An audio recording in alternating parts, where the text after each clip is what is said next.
So today is going to be a special one. I'm bringing on a guest. I have done the talking head for so long. I'm bringing on a guest to talk about old school stuff, new school stuff, and how we can bridge the two.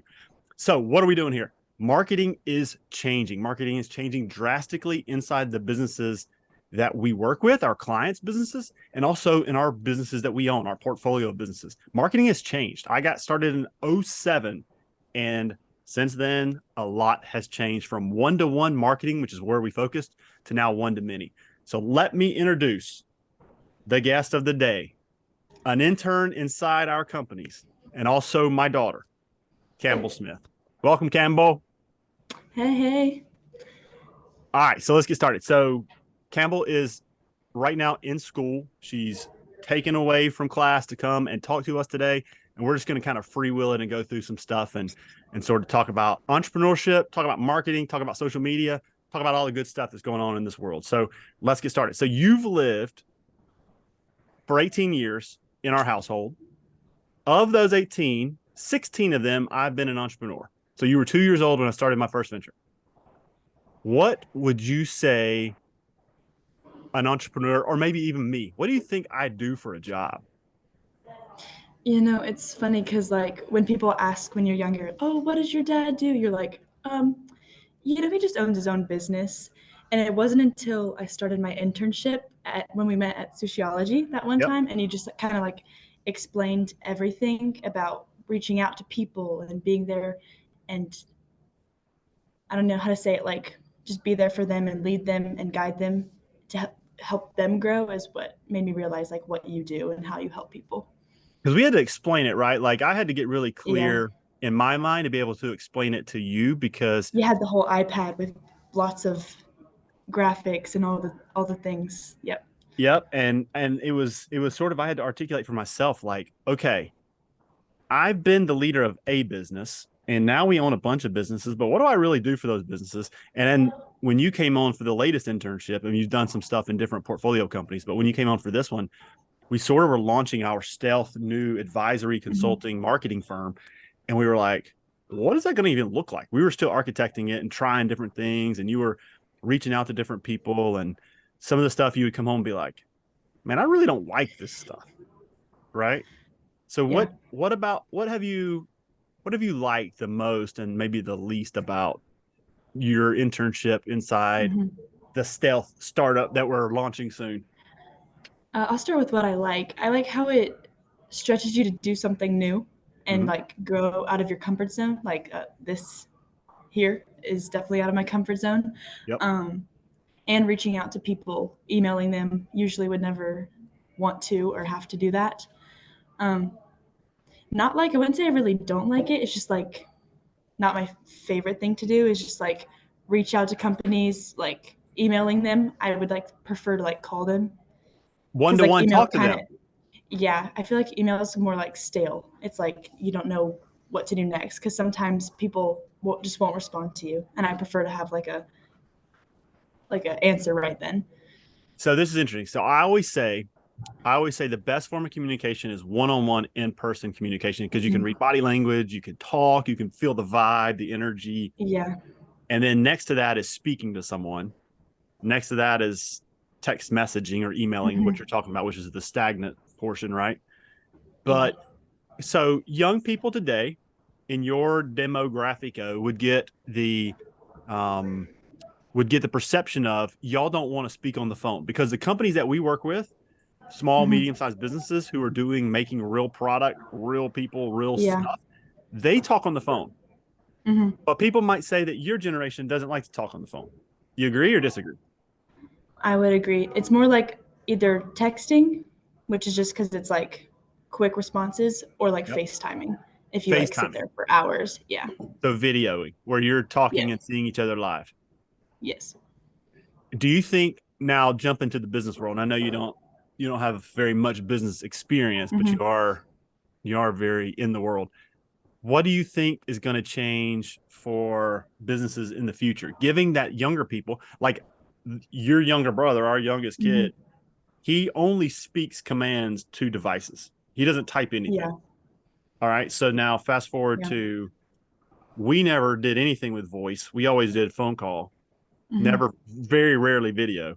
And anybody over my age is like a little bit reluctant sometimes to do video, right? Hmm. But do you see that changing for businesses where they're going to more live communication, video communication, text versus like phone call? I don't know. I feel like even like through COVID and stuff, all the like Zoom was such a big part of how everyone communicated. And so I would say that was like a way of FaceTime almost. Yep. I don't know if it's going to change. I don't know if it would change drastically to where you would be able to tell a difference, but I do think it's going to change and develop and like grow with more technological like advancements, Yep. if that makes sense. Yeah. It's, we're still seeing in the businesses that we, and you know this, the businesses that we serve are transitioning from a one-to-one marketing relationship Hmm. to a one-to-many, which I love because there's an opportunity now. The tools exist to be able to do stuff Yeah. at scale and have, I mean, we may have 15 people watch this. We may have one, we may have 2,000, but Yeah. that's scaling a one-to-one conversation, you know? So And I I think think that's those tools because of exist. the growth of social media, especially recently. What would you say to us old fogies who wear like be nice shirts? What would you say you guys use social media for? Like what do you use social media for?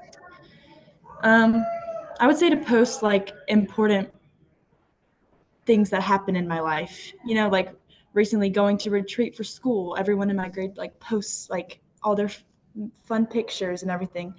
So I feel like for me, I would post it for more like events that happen in my life that I want to share with my friends. And then like some people use it as like a way to share their life, to document what they go through to like help other people. Yeah. So I get this question a ton and you know I get it, but they say, "Hey, Campbell, hey, Smith kids, what do you think of your dad out there posting all these videos and pictures and things? What do you think about Mhm. that? What would you say? What would you tell this It's audience?" Yeah. It's funny because all my friends like follow you on Instagram and they're always like coming up to me and they're like, "Oh my gosh, your dad posted another reel," and I'm like, "Oh my lord, oh my lord." And then, but then it's like you always tell me it's like speaking to the audience, so you're not really speaking to us like younger people. You're trying to reach your audience of business and all that kind of stuff. So then when I remembered that, I'm like, well, if it reached someone who needed that in that one moment, then that would really benefit them. I think that's the definition perfectly said of an influencer, right? Mm-hmm. Like, yes, we have in Stealth Co that we're building right now, and you've seen the insides of that. We've Mm-hmm. had we have an avatar, a customer, somebody like say an ICP, ideal customer persona. We have that, and we know who that is, and we go after and we target that person. But you also hit other people, and I think that's been Yeah. the coolest thing is that you can have people who get influence through Mm-hmm. the stuff, even though you didn't mean for it. And like I know I can be at a soccer game or a basketball game or something, and people will say, "Hey, I love that message on courage," or "I love that message on hope." And Mm-hmm. I think that's the use of the platform. And I had to get Yeah. really clear, like, "Hey, Andy, what do you want to do when you grow up?" I'm like, "I don't know, but I want to make a lot of impact. And I want to make a lot of Mm-hmm. impact on a certain type of people who's doing certain things because when you reflect back, it's really like, I want to make influences on people like me to help them grow." And I think that's what the Yeah. cool thing of social is, you know? Mm-hmm. But now, like, the middle schooler in our family told our preacher that she muted me when he asked her. Yeah. So why do you think she says that? Why do you think I got the mute from the middle one, the eighth grader? Because you post a lot, pops a lot, pops up a lot on her feed. Probably because her feed's so small, she only Yeah. sees an Yeah. abundance, and It's it's only like, your reels popping up on her yeah. on She's her like, I'm tired. I Instagram. pull the eject of Yeah. this. I do Yeah. know though, like she finds inspiration in other types of people. One of them is a Yeah. major influencer in our area, highly motivational speaker, and Mm-hmm. I will find her listening to his stuff because it Yeah. resonates. And so I think it's just Yeah. I who's feel our like, tribe. yeah, I was gonna say like your videos don't really connect with what she's trying to like get to in her life. Well said. Maybe in the future, but like right now it's just basketball. So Yep. whatever's gonna teach her basketball, she's gonna like watch. But Yeah. So you're applying for colleges. What do you say is the biggest What's the biggest struggle there, and what's the biggest thing you've learned in applying for colleges? Um, I don't know. It's kind of like there's a lot to do. So you have to like time yourself to do it in a manner where you get it all done, Yep. but also like trying not to be stressed about when the results come out because they come out in 2.5 months. So I'm applying now and I won't find out till like December. So then it's just like a period of like waiting and being like content with what you did to get there. Is that how I was going to ask how you handle the stress, but do you handle the stress and the Yeah. uncertainty by being content that you've put in the work? Is that, Yeah. That's like what's helping me know that I did everything that I could. and I think that's a lesson for anyone in entrepreneurship, anyone in business, Mm-hmm. anyone in sales, anyone in marketing, because you can't control pretty much anything. You can't control the buyer's Mm-hmm. decision. You can't control anything, but you can control the step by steps that you put in, the work you do, Yeah. and the outcomes are the outcomes. You Mm-hmm. know, Yep. the as far as entrepreneurship goes, we jump to that a little bit. So you've lived inside of an entrepreneurial house your entire life. Would you say Yep. it is, well, how would you say? What do you think of living in the house of an entrepreneur?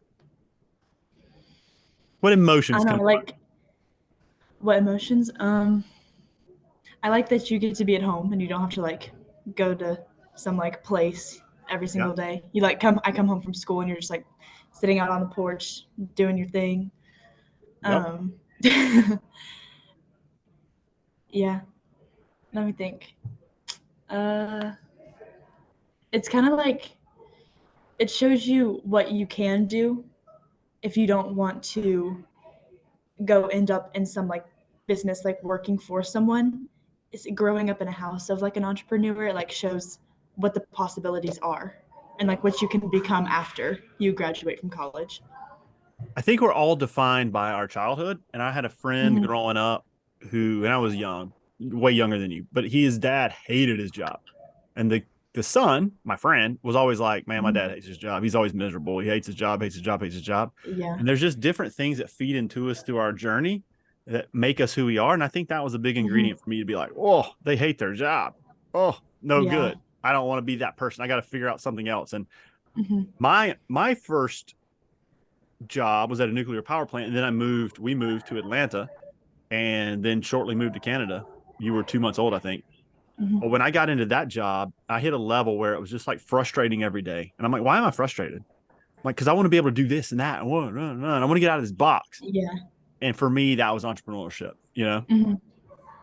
So do you have a career choice you've chosen yet in college? So when you apply, you gotta like pick your major.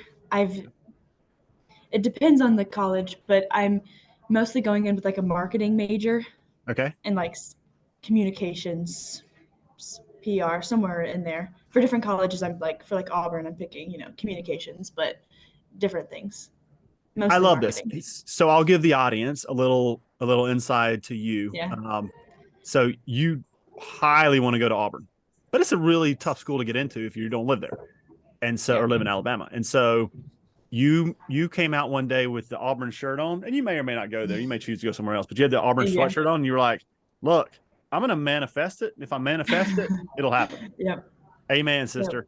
Once you start looking for something, you find a way. You get very resourceful.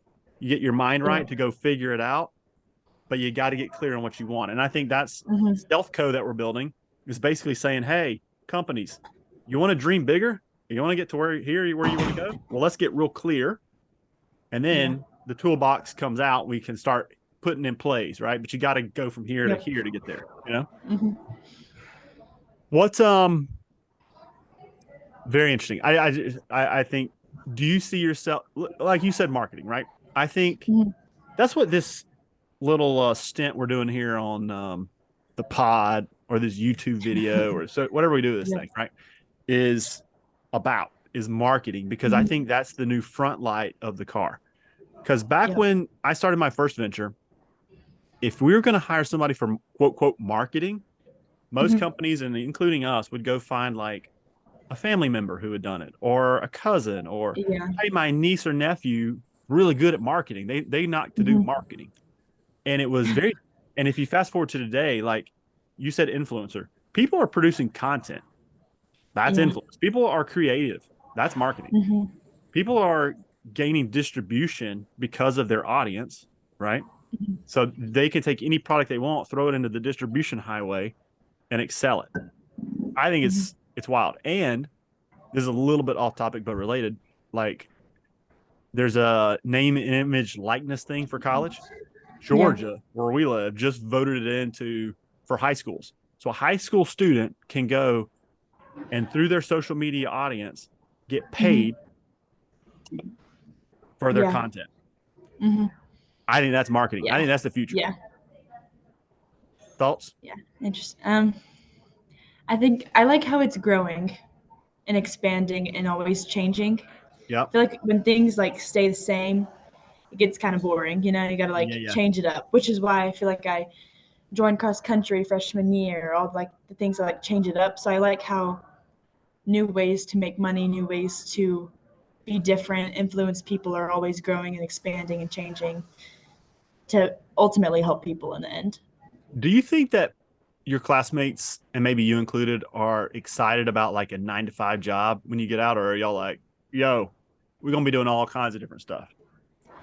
A few of my friends like want to be nurses, right? So Yep. they're all like, got to go to medical school. Although that's like, I feel like that's like one section.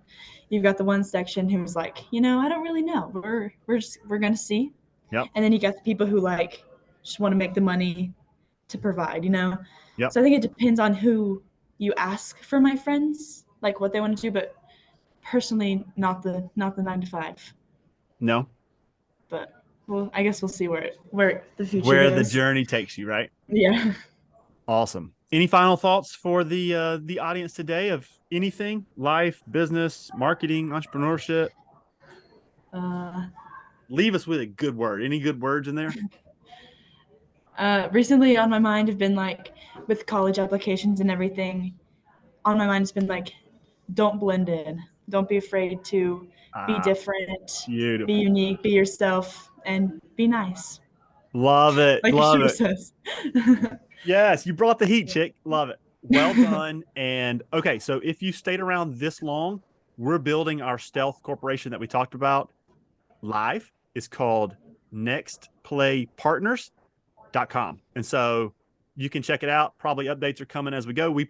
I prefer to build things live in front of people because I'm not interested in this big unveil. Let's just throw it all out there. Let's just do it. And here's the thing with entrepreneurship. We may change the name. We may change it. We may put some divisions under it. We may partner with some people. Lots of discussions right now are going on about what we can do and how we can do it to basically make more impact, right? It's all about people, all about kids. I love that too. Um, Great job today, Campbell. You brought the heat. I'm going to put this Thank you. today on YouTube. We can blast it out to our audiences and maybe, just maybe, we can impact someone else. You did good, Chick.